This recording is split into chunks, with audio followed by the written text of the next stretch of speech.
It's very common to finish reading a journal article or book chapter and find yourself thinking, that was interesting, but not being very sure otherwise how you respond to it.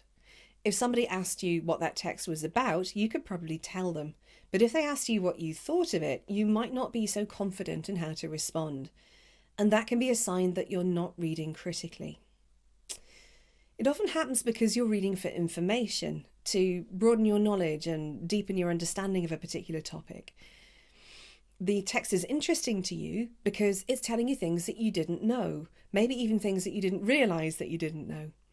And reading from a position of not knowing something makes you feel at a disadvantage, like you're dependent and reliant on the researchers who wrote that text to tell you what's important and what you need to know. And that means that you get sucked into their agenda rather than being able to keep a critical distance and come to your own judgments. Academic writing is designed to be persuasive. It constructs arguments which it justifies at great length with evidence and reasoning. Of course, the researchers think that their research is the most important thing that you could be reading on the topic. They would, they wrote it. But this can make you lose sight of your own research agenda and lose that critical distance where you can come to your own decisions about what you're reading. Critical reading isn't about being critical just for the sake of it, about criticising everything. It's just about carefully examining the quality of the sources you're using to build your own answer or your own solution. It's about moving beyond knowledge and understanding into the higher levels of thinking, application, analysis, evaluation, and synthesis. It's about asking what you might use this text for, about taking its argument and evidence apart and asking not just how did they do that research, but how well did they do it. And it's about using their conclusions, with the appropriate scepticism of course, as a building block in your own argument. Remember that academic writing is about making an answer, not finding an answer. You need to assess each text that you use in your work in terms of its quality and suitability. If the evidence you're building on is limited in terms of validity, reliability, or applicability, then it'll undermine your own work. Equally, if you critique a piece of research and find that it's perfectly valid, then it strengthens your own work. The first step in reading critically is to be very clear about your own agenda. Bear in mind that essay question, that assignment task, or that research problem that you're working on. What is it that you need from the text that you're reading to help you to address that? How is it relevant to you, and how is it going to help you to achieve your goals? That's your agenda. And it helps you to make the most critical decision of all. Do I even need to read this? How much attention do I need to give it? You don't have to perform a full in-depth critical analysis of each text that you read, only to the extent that your own work rests on it. And you might decide that you don't need to read it at all. Critical reading is about having a dialogue with the text you're reading. Imagine, instead of reading, you're actually having a conversation with the researchers and asking them questions about their research. Asking questions is at the heart of criticality. The questions you're asking are at those higher levels of thinking that we discussed earlier: application, analysis, evaluation, and synthesis. It sounds pretty complex, but these questions can also be very simple, so simple that a 3-year-old child could ask them.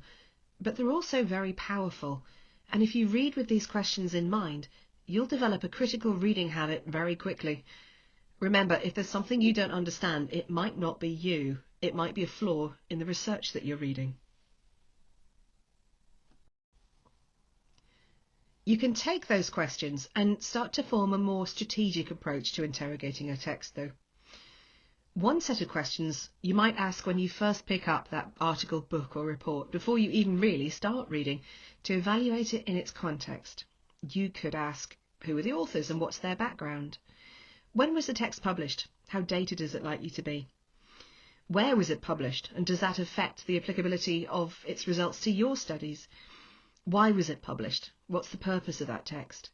Is there likely to be any potential bias? Next, you might ask questions about the text in its own right, on its own terms, critiquing what's there and deciding how valid it is.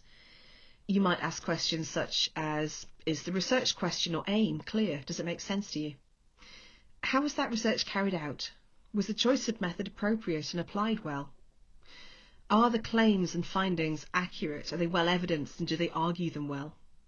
Are the conclusions reasonable? Are they significant and proportionate?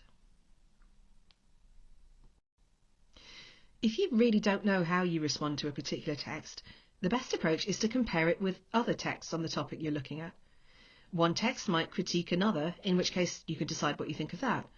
Or you might find that the two texts agree or disagree, in which case you've either got a weight of evidence building up on one side, or you've got a debate and can decide which side you're on. Then you might start to situate the text you're reading in the light of all the other things that you're reading, to see what else there is, what wider picture begins to emerge when you compare this text to others that you've read. Next, and this is the hardest thing to do, you might start to read between the lines and see what's not there. What are the authors not thought of? What have they left out, made assumptions about, been unaware of? Maybe they didn't go far enough, or they had their limitations. So thinking more creatively, can you see anything which the researchers should have thought of and didn't?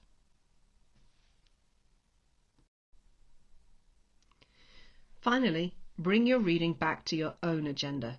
Make sure you keep your own sense of purpose and avoid getting sucked into the agenda of whatever you're reading by reminding yourself of what you need from this text and how you're going to use it, or how it influences what you're doing. So how's this text significant to you and how might you use it? Has it changed your emerging understanding or your viewpoint? And what's your own position on the claims or arguments it presents? What about the next steps for you? Is there anything you'd like to follow up and explore further? The dialogue you're having with the article, book or report you're reading also includes your responses to your own questions. Critical reading also means critical note-taking. You're making a record not just of the information that you're reading, what the text says, but also of your own response to that information, your own answers to those questions. You're leaving notes to your future self for when you come to writing all this up as your assignment.